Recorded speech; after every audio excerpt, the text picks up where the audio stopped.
Rest, విశ్రాంతి. కాగా దేవుని ప్రజలకు విశ్రాంతి నిలిచి ఉన్నది. Therefore, for the people of God, there remains a rest.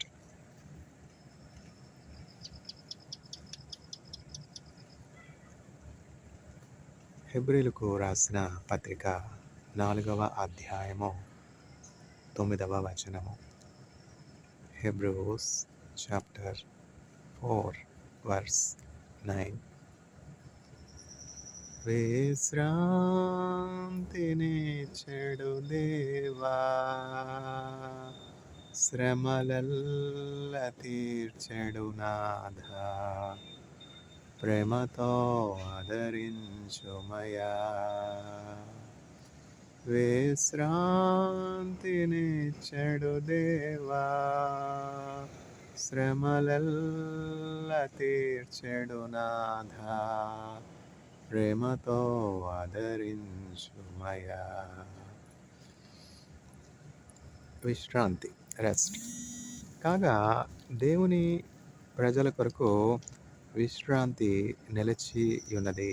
హెబ్రీలకు వ్రాసిన పత్రిక 4వ అధ్యాయము 9వ వచనం. Therefore, there remains a rest for the people of God. Hebrews chapter 4 verse 9.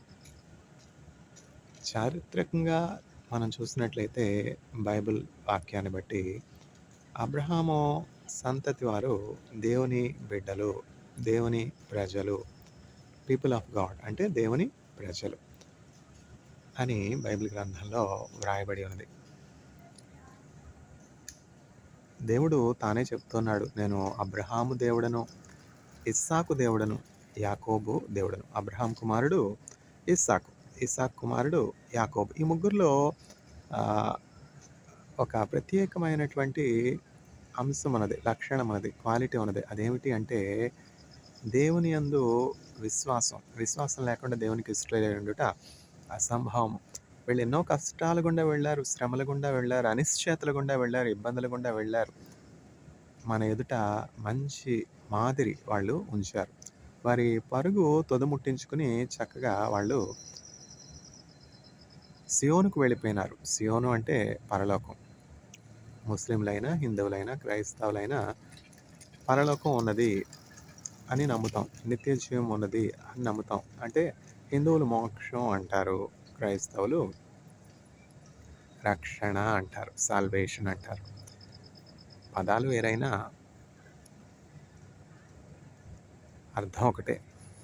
కాబట్టి విశ్రాంతి, పరలోకం అంటే ఏమిటంటే నిత్య విశ్రాంతి. అక్కడ ఇట్లాగా ఫ్యాక్టరీసు, యూనివర్సిటీసు, ఇండస్ట్రీసు, ఇంకా అనేకమైనటువంటి పని ఒత్తిడి, భారం,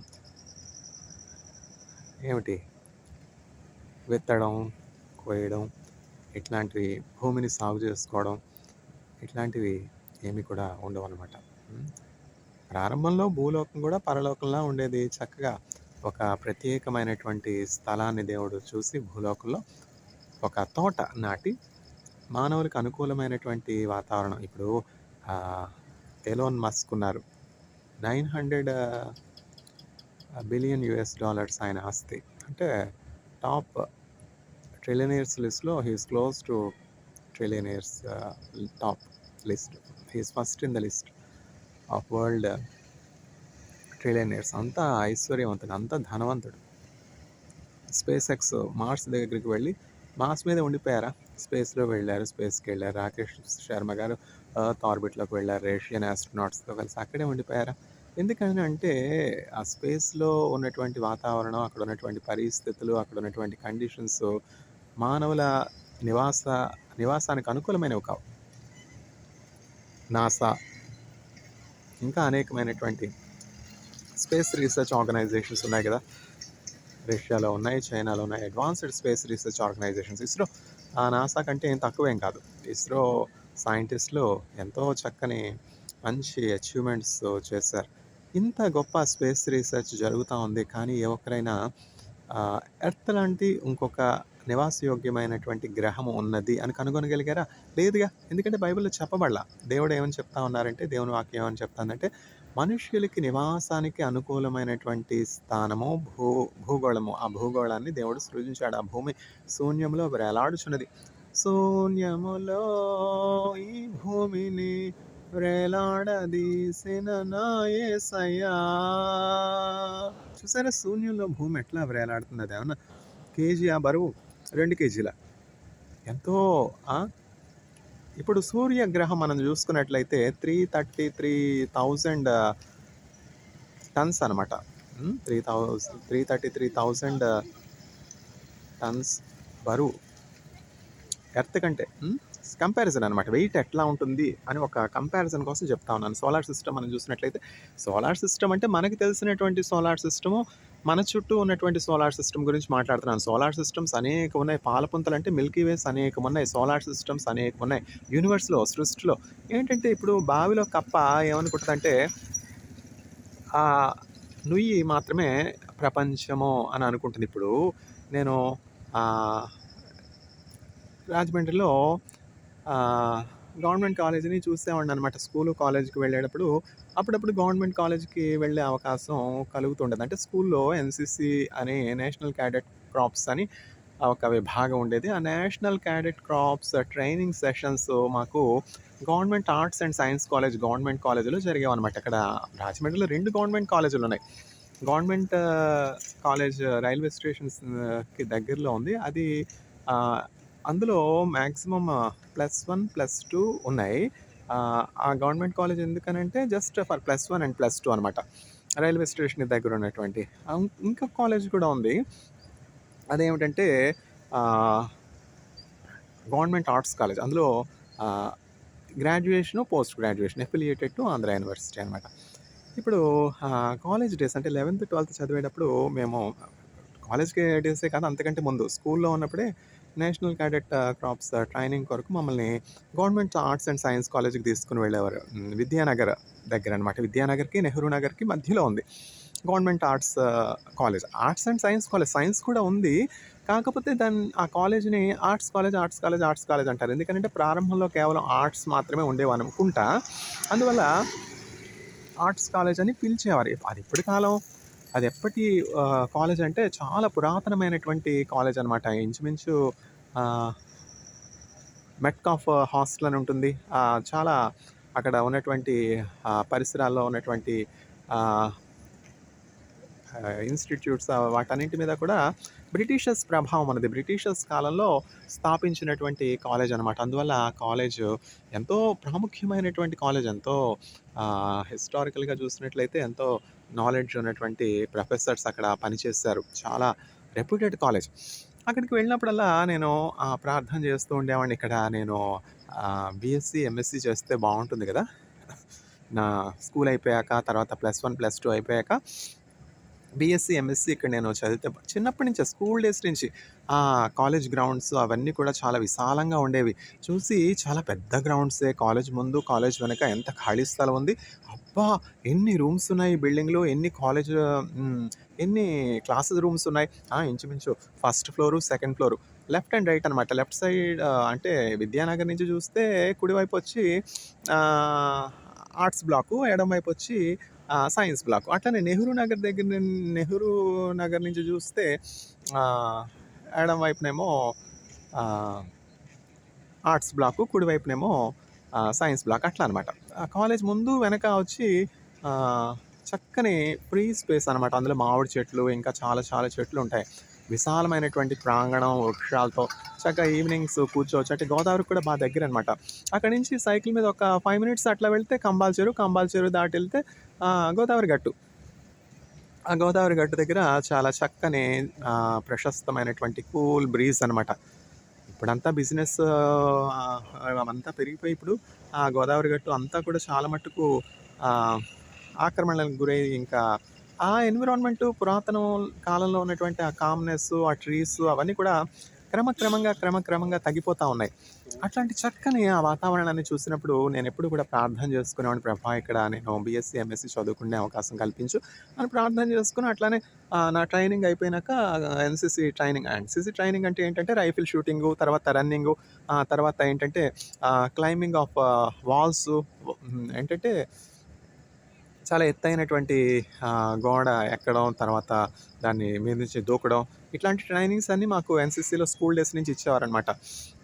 ఆ ట్రైనింగ్ సెషన్స్ అయిపోయాక మళ్ళా స్కూల్‌కొచ్చేసేవాళ్ళం. స్కూల్ క్లాసెస్ అన్నీ కూడా రెగ్యులర్‌గా జరుగుతుండే. అట్లా గవర్నమెంట్ ఆర్ట్స్ కాలేజీని గురించి నాకొక అవగాహన ఏర్పడింది. చూస్తేనే కదా మనం ఆశపడాలి. మనం ఆశపడినప్పుడు మన ఆశ దేవుడు నెరవేరుస్తాడు. ఆశ అంటే ఏంటంటే నేను ఉన్నతమైనటువంటి శిఖరాలు అధిరోహించాలి. దావీదు చూడండి కేవలం గొర్రెల కాపరే.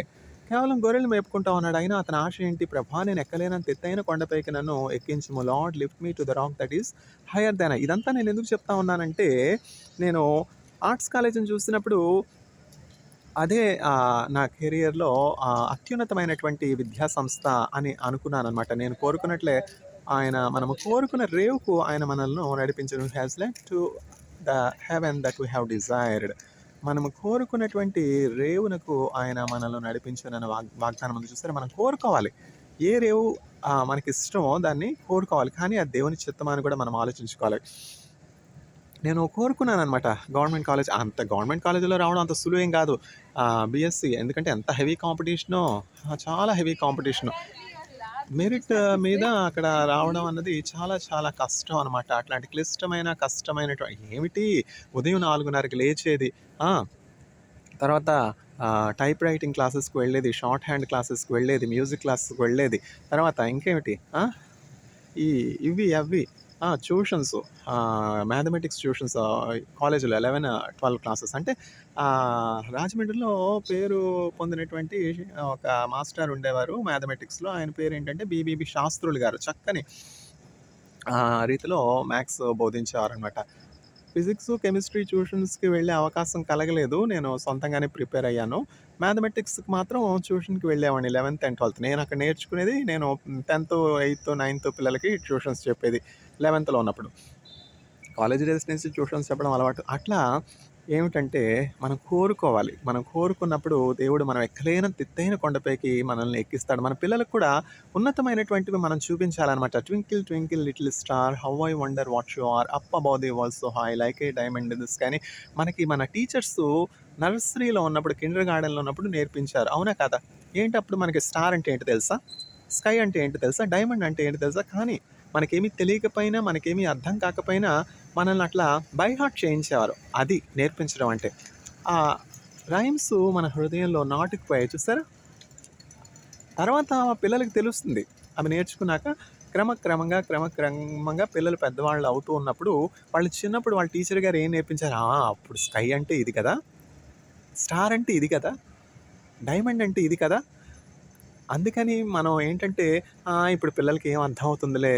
పీహెచ్‌డీ అంటే పిల్లలకి ఏం తెలుస్తుందిలే.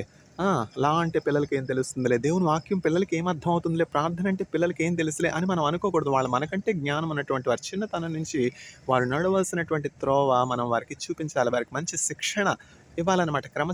దేవుని క్రమశిక్షణలో పెంచాలి. అప్పుడు నెక్స్ట్ జనరేషన్ దేవుని యందు భయభక్తులు కలిగిన వారిగా ఉంటారు. ఆ దేశం ఎప్పుడైతే భయభక్తులు కలిగినటువంటి ప్రజలతో నింపబడుతుందో ఆ దేశం ఆశీర్వదించబడుతుంది. ఇజ్రాయేల్ ఎందుకు అంతగా ఆశీర్వదించబడిందండి? దేవుని వాక్యం. ఇప్పుడు దేవుని వాక్యం చెప్తుంది మీరు విశ్రాంతి దినమును పరిశుద్ధంగా ఆచరించాలంటే విశ్రాంతి దినం అంటే విశ్రాంతి దినమే. ఫ్రైడే సన్‌డౌన్ నుంచి సాటర్డే సన్‌డౌన్ వరకు వాళ్ళు ఏ పని చేయరు. Transportation stand still. ఒక బస్సు గానీ, ఒక 4 వీలర్ గానీ, ఇంక 2 వీలర్స్ నేను అక్కడ చూసింది లేదులెండి. ఆటోలు అక్కడ ఉండవు. మాక్సిమం 4 వీలర్స్ అంటే కార్సు, లేకపోతే బస్సులు. ఇవే నేను చూసింది. సైకిల్స్ ఉంటాయనుకోండి. ఇప్పుడు బారిలాన్ యూనివర్సిటీలో ఒక ప్రొఫెసర్ గారు ఉండేవారు. అంటే మా పక్కన ల్యాబ్. నేను అహరోన్ గడెంకన్ గారి ల్యాబ్‌లో పనిచేసేవాడిని. అహరోన్ గడెంకన్ గారి ల్యాబ్ ఎదురుగుండా ల్యాబ్‌లో అంటే just straight in front of అనమాట. In front of Aharon Gedanken sir's lab professor Doron Aurbach sir's lab ఉండేది. డోరాన్ అర్బక్ సార్ అంటే జెయింట్ అనమాట. పేరు చెప్తేనే వాళ్ళు ఏ ఫీల్డ్‌కి సంబంధించిన వారు అన్నటువంటి నాలెడ్జ్ మనకొచ్చేస్తది. సైంటిఫిక్ కమ్యూనిటీలో ప్రొఫెసర్ డోరాన్ అర్బక్ అంటే సినానిమస్ టు బ్యాటరీ రీసెర్చ్. ఒక్క బ్యాటరీయే ఇంకేం లేదు. మనమేంటి కొంత బ్యాటరీలో చేస్తాం, కొంత సూపర్ కెపాసిటర్స్‌లో చేస్తాం, కొంత ఫ్యూయల్ సెల్స్‌లో చేస్తాం, కొంత కెటాలిసిస్‌లో చేస్తాం, కొంత మెటీరియల్స్‌లో చేస్తాం, కొంత కార్బన్ డాట్స్ మీద చేస్తాం. అయితే ఈ డౌరాన్ అర్బక్ గారి ప్రత్యేకత ఏంటంటే he uses various materials of course. Anodic materials, cathodic materials, తర్వాత metal oxides, peroxides, spinels, carbon materials, carbon nano structures, different materials use చేస్తారు. మెటీరియల్స్ యూజ్ చేయరని కాదు. కానీ ఏంటంటే ఆయన ఫోకస్ అంతా ఏంటంటే ఏ మెటీరియల్ యూజ్ చేసినప్పటికీ his focus is to extend the knowledge on the electrode materials, both cathode materials, anode materials. తర్వాత electrolytes.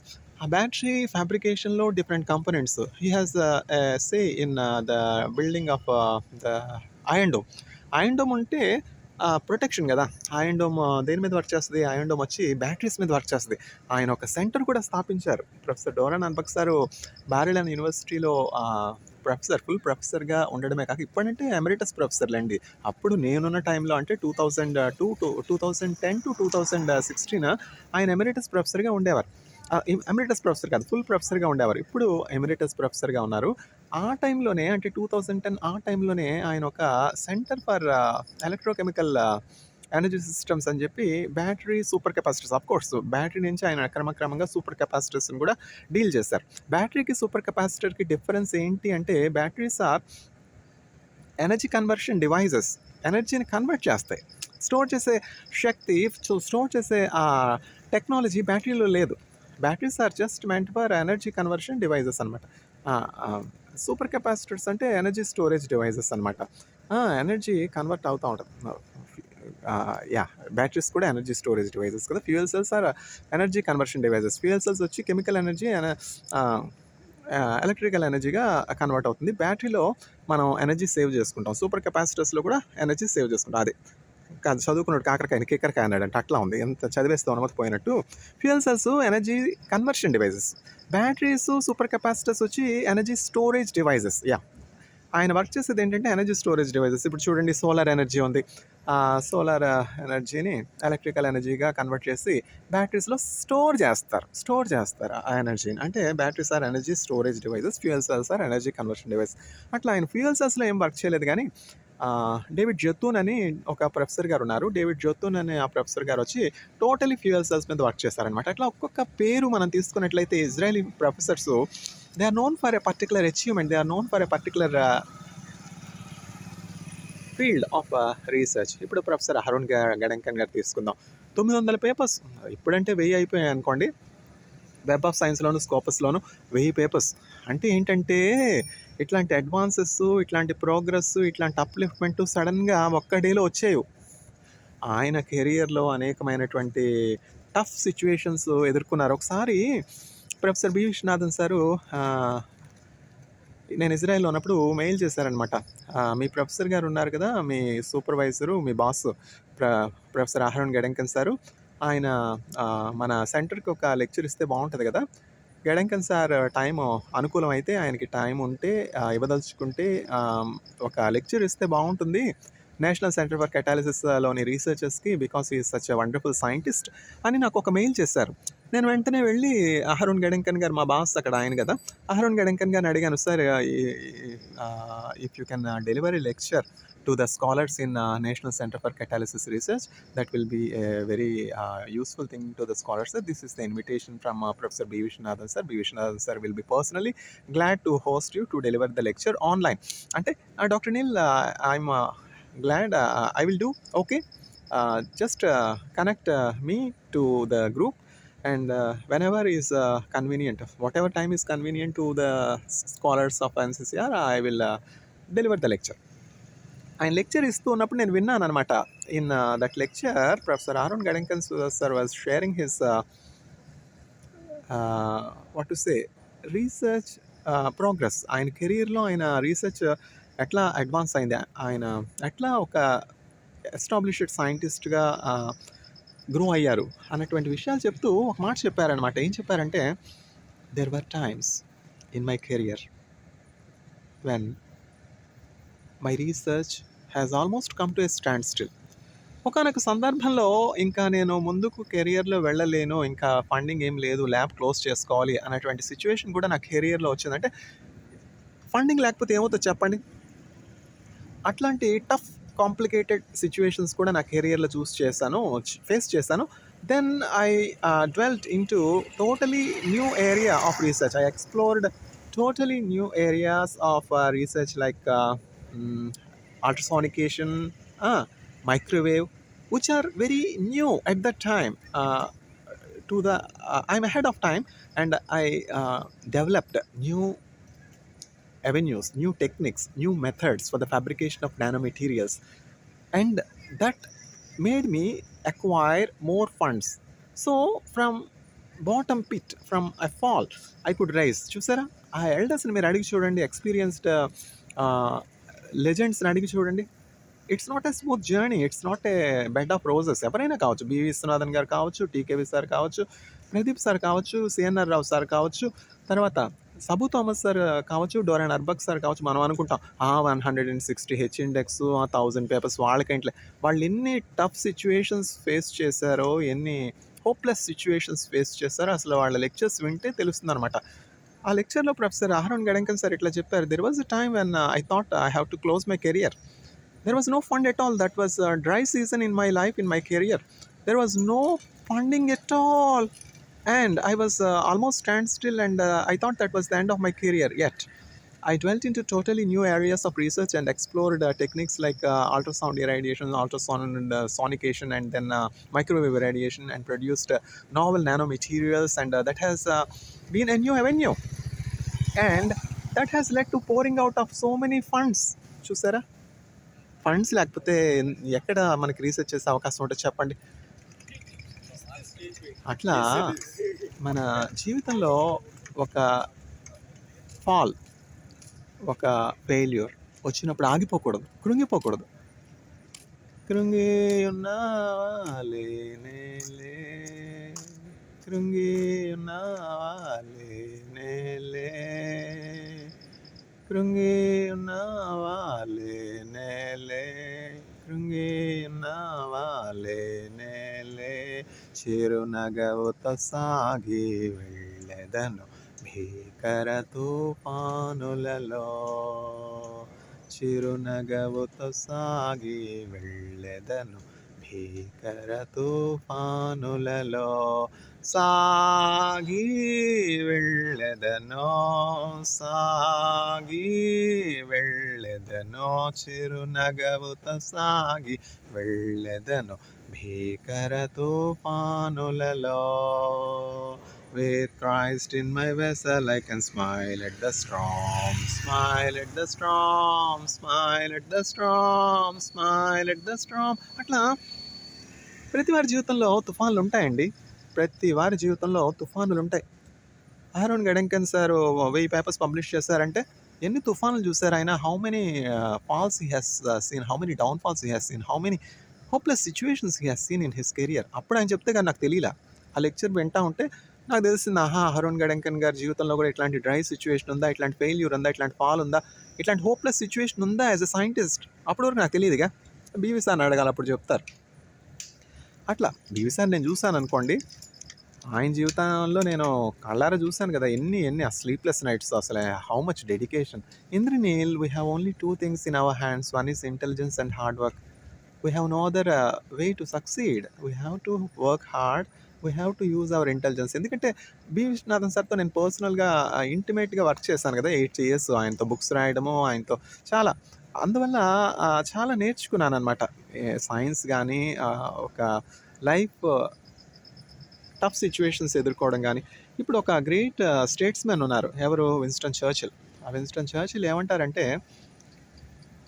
Success means going from failure to failure without losing enthusiasm. Success అంటే ఏంటంటే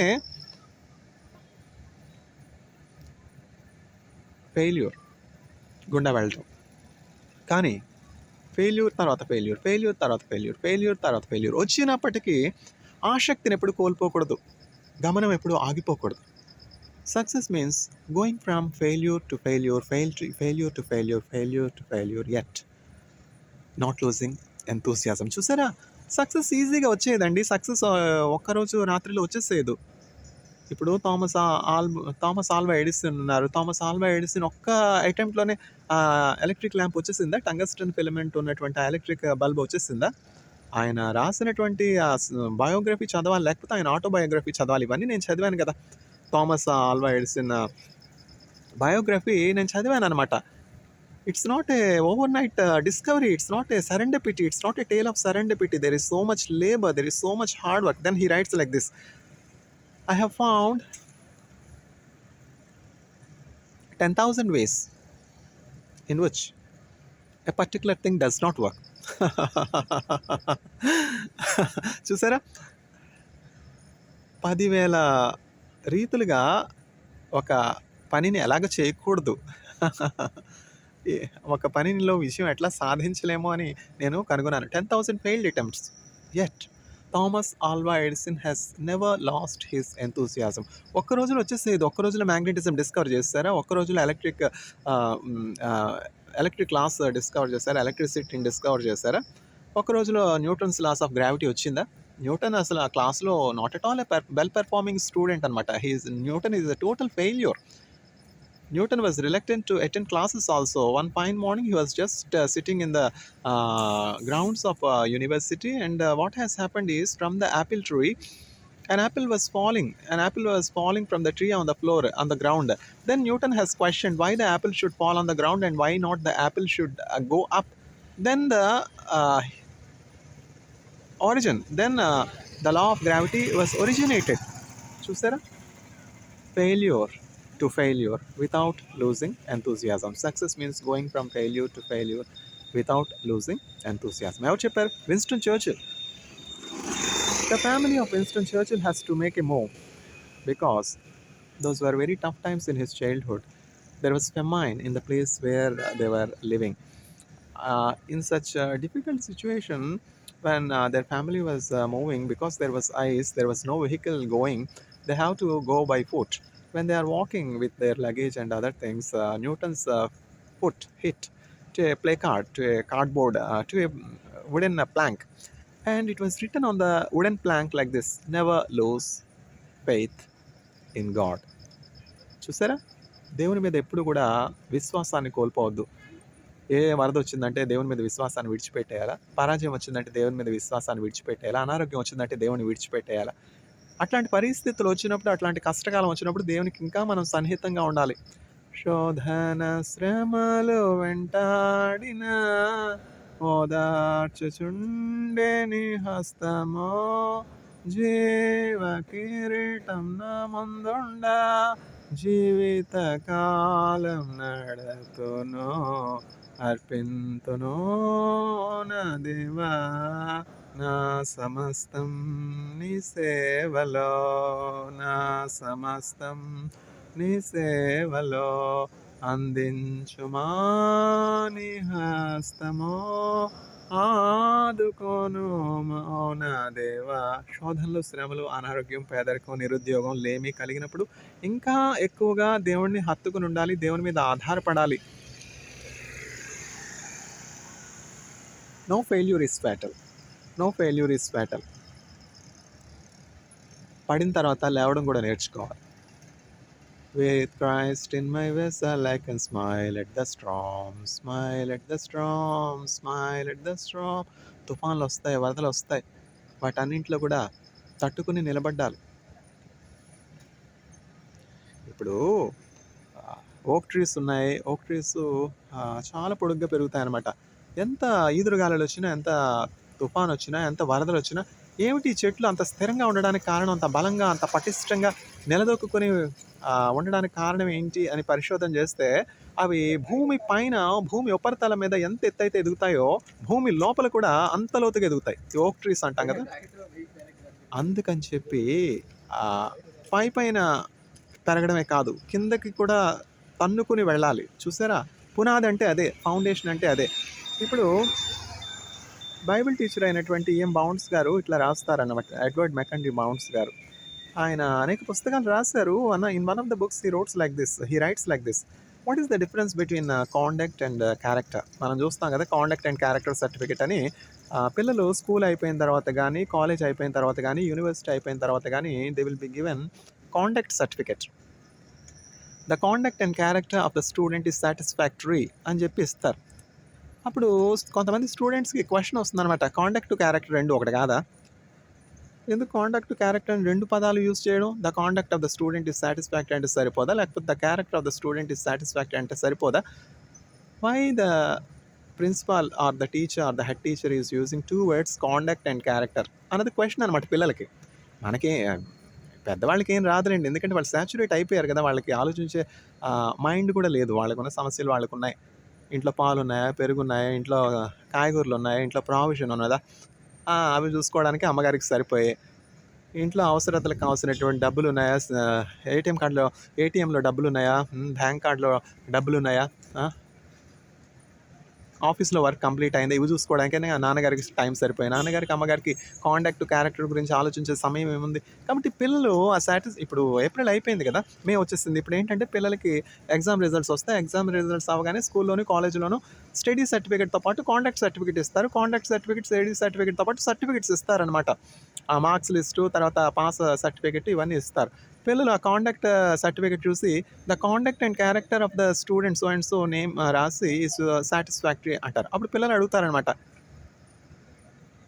ఏమిటి conduct, character 2 ఒకటి కాదా? 2 సార్లు ఎందుకు రాశారు? మళ్ళా కాండక్ట్ అంటారు, క్యారెక్టర్ అంటారు. దీని వ్యత్యాసం ఏంటని అడుగుతారు. ఎడ్వర్డ్ మెకండీ బౌండ్స్ అనే గొప్ప దైవజనులు చాలా పుస్తకాలు రాశారు. ప్రేయర్ అనే అంశం మీద రాస్తూ 13 పుస్తకాలు రాశారు. ఎడ్వర్డ్ మెకండీ బౌండ్స్ గారు ఏమని రాస్తారంటే, conduct is what is seen outside. Character is what is within. Character cannot be seen, yet conduct is the fruit of character. Both are connected in that way. చూసారా, క్యారెక్టర్కి కాండక్ట్కి వ్యత్యాసం ఉంది. 2 ఒకటి కాదు. కాండక్ట్ ఏంటంటే character యొక్క ఫలము. కాండక్ట్ మనకి బయట కనపడుతుంది, క్యారెక్టర్ మనకి కనపడదు. చూసారా, అంటే ఏంటంటే చెట్టు వేరుందండి. ఆ చెట్టు వేరు మనకు కనబడుతుంది. ఆ భూలోకంలో ఉంటుంది. ఈ బనియాన్ ట్రీ ఉంది. బనియాన్ ట్రీ యొక్క చెట్టు వేళ్ళు లేటరల్‌గా పెరుగుతాయి. ఇంకా డెప్త్‌కి కూడా పెరుగుతాయి అనమాట. వేళ్ళు మనకు కనపడవు కదా! మనకి పైకి కనిపించేది ఏమిటి అంటే ఆ ఊడలు కనబడతాయి, ఆకులు కనబడతాయి. అబ్బా! ఎంత పెద్ద ట్రీ. ఇప్పుడు పూర్వం అడయార్ బనియాన్ ట్రీ అని చెప్పి ఉండేది. అడయార్‌లో ఒక బనియాన్ ట్రీ ఉండేది. అది ఎన్నో మైల్స్ ఎక్స్టెండ్ అయ్యేది. అంటే థియోసాఫికల్ సొసైటీలో అక్కడికి నేను వెళ్ళాననుకోండి, చూశాననుకోండి. ఇప్పుడు చాలా మట్టుకు ఆ బనియాన్ ట్రీ శిథిలం అయిపోయింది. అడియార్ బనియాన్ ట్రీ అంటే అంత ఫేమస్ థియోసాఫికల్ సొసైటీ. ఇవన్నీ చూసే టైం ఎవరికి ఉందిలేండి ఇప్పుడు. ఏమిటంటే కాండక్ట్ అంటే ఏమిటంటే conduct is the fruit of the character. Conduct is the fruit of the character. Character is actually the root and conduct is what we see outward tree, leaves, branches, fruits, flowers. చూసారా, conduct, character ఆ ఉన్నటువంటి వ్యత్యాసం ఏంటో Edward మెకండీ bounds గారు అంత చక్కగా రాశారు. ఎందుకంటే ఆయన ఒక బైబిల్ టీచరు. అంటే పాస్టర్స్కి టీచర్ చేస్తారు కదా సెమినరీలో. ఆ సెమినరీలో టీచ్ చేస్తూ కాండక్ట్, క్యారెక్టర్ ఏమిటి అని పాస్టర్లకు చెప్పడానికి ఆయన పుస్తకం రాశారనమాట. అందరూ అనుకుంటారా, ఎడ్వర్డ్ మెకండీ బౌండ్స్ గారు కదా, మెథడిస్ట్ చర్చ్లో పాస్టర్ గారు కదా, 30 సంవత్సరాలు చేశారు కదా, ఆయన రాయక పుస్తకాలు ఎవరు రాస్తారు? చర్చ్ ఫండ్స్ ఇచ్చేస్తూ ఉంది, డాలర్స్ ఉంటే ఆయన బుక్స్ రాయరా, పబ్లిష్ చేయరా? బుక్స్ అట్లా రావండి. బుక్స్ డబ్బులతో వస్తాయా? డబ్బులు ఇస్తే రాయగలమా? అట్లా రాయలేం కదా. ఏమిటి అంటే ఆయనకు ఒక ప్రార్థనా శక్తి ఉన్నది, పరిశుద్ధాత్మ ప్రోక్షణ ఉన్నది, నింపుదల ఉన్నది. ఫండ్స్ లేకపోయినా, డబ్బులు లేకపోయినా, ఆర్థికమైనటువంటి కష్టాలైనా, అట్లాంటి మిక్కిలి కష్టమైనటువంటి పరిస్థితుల్లో ఆయన పుస్తకాలు రాశారు. ఆయన బ్రతికుండగా ఆయన రాసినటువంటి మెన్యూస్క్రిప్ట్స్లో ఒక పుస్తకం మాత్రమే పబ్లిష్ అయింది. ఏమీ పబ్లిష్ కావట్లేదు, పబ్లిష్ చేయలేకపోతున్నాను. ఎట్లాంటి పేదరికం అంటే డబ్బులు ఇచ్చి పబ్లిష్ చేయించుకునే పరిస్థితి కూడా ఆయనకి లేదు ఆ కాలంలో. ఆ కాలంలో బుక్ పబ్లిష్ చేయడం అంటే అదొక హెర్క్యూలియన్ టాస్క్. పబ్లికేషన్ అంటే అంత సులువేం కాదు. ఇప్పుడంటే ప్రింటింగ్ ఈజీ అయిపోయింది, కానీ ఆ కాలంలో పబ్లిష్ చేయాలంటే చాలా సులువు. చాలా కష్టం. ఎట్లాగంటే పేపర్స్ కొనుక్కొని ఆ మాన్యుస్క్రిప్ట్స్ రాయడానికి కూడా ఆయనకి ఆర్థిక స్తోమత లేక యూజ్డ్ ఎన్వలప్ కవర్స్ ఉంటాయి కదా, యూజ్డ్ ఎన్వలప్ కవర్స్, తర్వాత యూజ్డ్ పేపర్స్, వెనకాతల ఖాళీ ఉన్నటువంటి స్థలాలు ఎక్కడైతే ఫ్రీ స్పేస్ ఉంటుందో ఆ పేపర్స్లో యూజ్డ్ పేపర్స్, యూజ్డ్ ఎన్వలప్స్ మీద మాన్యుస్క్రిప్ట్స్ రాసి ఒక్కొక్కటి భద్రపరిచారు. ఆయన మరణించిన తర్వాత ఇంచుమించు 12 పుస్తకాలు పబ్లిష్ అయ్యాయి. కానీ దానికి కారణం ఏమిటి అంటే, పబ్లిష్ అవ్వడానికి గల కారణం ఏంటంటే ఆయన సజీవుడిగా ఉన్నప్పుడు ఇట్లా ప్రార్థన చేసేవారనమాట. Some time God will rise up for me a person who will publish all my works. ఒకానొక సమయంలో నేను రాసినటువంటి మెన్యూస్క్రిప్ట్స్ అన్నీ పబ్లిష్ చేయడానికి దేవుడు ఒక వ్యక్తిని ఏర్పరుస్తారు, లేపుతారు అన్న విశ్వాసం ఆయనకు ఉండింది. అందరికీ చెప్తేవారు, అయ్యో నా పేపర్స్ పబ్లిష్ అవ్వట్లేదే అని ఎంతమంది పిహెచ్ స్కాలర్స్ కుంగిపోతా ఉన్నారు. కృంగిపోవద్దు. God will rise up for you a publisher who will publish your worthy work, your noble work. If your work is rejected, if your paper is rejected, it doesn't mean that you are a waste. It doesn't mean that you are a failure. There are 60,000 journals. If not in one journal, in another journal you have to attempt. కృంగిపోతే ఎట్లా? తీసేసి ఈరోజు కాకపోతే రేపు రాస్తావు. If there is a delay, just wait, just pray. ఇప్పుడు సైకిల్లో గాలి లేదండి, టైర్లో గాలి లేదు. సైకిల్ టైర్లో గాలి లేకుండా సైకిల్ ఎట్లా తొక్కుతాం? శరీరంలో సత్తు లేకుండా బుక్స్ ఎట్లా రాస్తాం, పేపర్స్ ఎట్లా రాస్తాం? ఈ పేపర్స్ రాయాలన్నా, బుక్స్ రాయాలన్నా, చదవాలన్నా ఇది రిలేటెడ్ టు బ్రెయిన్ కదా. గ్లూకోజ్ లేకుండా, స్ట్రెంత్ లేకుండా, స్టామినా లేకుండా, ఎనర్జీ లేకుండా, శరీరంలో బ్లడ్ లేకుండా ఇవన్నీ ఎట్లా చేయగలం? ఆలోచించొద్దు. A sound mind in a sound body అని చెప్పలేదా? ముందు సోపు సూపు సాల్వేషను. సోప్ లేదు, సూప్ లేదు, ఏం సాల్వేషన్ చెప్పండి? శరీరంలో బలం లేదు, సరిగ్గా టైంకి ఆహారం తినడం లేదు, ఎట్లా రాయగలరు పేపర్స్? పేపర్ రాయలేకపోతా ఉన్నాను, పబ్లిష్ చేయలేకపోతా ఉన్నానంటే first you have to look at your health. First you have to ensure that you take proper diet. You should be strong. అంతే కదా. సైకిల్లో టైర్లో గాలి లేదు, సైకిల్ తొక్కగలమా? కారు టైర్లో గాలి లేదు, కారు నడపగలమా? పెట్రోల్ లేదు, డీజిల్ లేదు, కారు నడపగలమా? ఫ్యూయల్ ఉండొద్దు, ఇంధనం ఉండొద్దు. అన్నీ ఉన్న అల్లుడి నోట్లో శని అని, అన్నీ ఉన్నప్పటికీ కూడా కొంతమంది ముందుకు సాగలేరు. మనకు కంటికి కనపడనటువంటి అవరోధాలు, ఆటంకాలు కూడా చాలా ఉన్నాయి. మీరు పోరాడేది శరీరాలతో కాదు కానీ మధ్యాకాశం మీద ఉన్నటువంటి దురాత్మల సమూహంతో పోరాడుచున్నారు. అట్లాంటి ఆత్మ సంబంధమైనటువంటి శత్రువుని జయించడానికి ప్రార్థన చాలా అవసరం. ఎప్పుడైతే నేను మోకరించి ప్రార్థన చేస్తానో, ఎన్నో దినాల నుంచి పెండింగ్లో ఉన్నటువంటి వర్క్స్ తానంతట తానే జరిగిపోతాయి. దేవుని ఆత్మశక్తి ద్వారా ప్రార్థన చాలా అవసరం. ప్రార్థన చాలా అవసరం. ప్రార్థనే ఒక క్రైస్తవునికి ఊపిరి. ప్రార్థన రెక్కలనమాట. వాక్యం చదివితేనే ప్రార్థన చేయగలుగుతాం. వాక్యం చదవకుండా ప్రార్థన ఎట్లా చేయగలుగుతాం? విశ్రాంతి కాగా దేవుని ప్రజల కొరకు విశ్రాంతి నిలిచినది. For the people of God there remains a rest. చూసారా? Sun down Friday to sun down Saturday Shabbat అనమాట ఇజ్రాయెల్లో. ఇప్పుడు మనం చూడాలి ఇజ్రాయెల్లో 4 వీలర్స్ ఉండవు, ట్రాన్స్పోర్టేషన్ ఉండదు, వైన్ షాప్స్ ఉండవు, ప్రావిజన్ షాప్స్ ఉండవు, మెడికల్ షాప్స్ ఉండవు, హాస్పిటల్స్ ఉండవు. సగూర్ సగూర్ సగూర్ సగూర్ సగూర్ సగూర్ సగూర్ సగూర్ ఏమిటి సగూరు? క్లోజ్. ఒక్కరోజు అట్లా ఇండియాలో చేసి చూడండి. Every Saturday close. సగూర్ సగూర్ సగూర్ అని ఇండియాలో స్థాపించండి. మోడీ గారు చేయాలి ఆ పని. మోడీ గారు ఎవ్రీ సాటర్డే షబ్బాత్ అని నియమిస్తే, సబ్బాత్ కాకపోతే ఉపవాసం అని పెట్టండి అని చెప్పి, కాశ్మీర్ నుంచి కన్యాకుమారి వరకు ట్రాన్స్పోర్టేషన్ అంతా స్టాండ్ స్టిల్, షాప్స్ అన్ని స్టాండ్ స్టిల్. ఎంత పొల్యూషన్ మనం కంట్రోల్ చేయగలుగుతాం? ఎంత ఎక్స్పెండిచర్ మనం సేవ్ చేయగలుగుతాం? ఎంత విశ్రాంతి ప్రజలకు? Just they have to be at their home and relax and rest. For the people of God there remains rest. దేవుని ప్రజల కొరకు విశ్రాంతి నిలిచి ఉన్నది. కాబట్టి దేవుడు ఆ ఇశ్రాయేలీలకు ఎటువంటి విశ్రాంతి ఇచ్చారో అటువంటి విశ్రాంతి భారతదేశంలో ఉన్నటువంటి 1.4 బిలియన్ ప్రజలకు దయచేయనుగాక. ఆమేన్.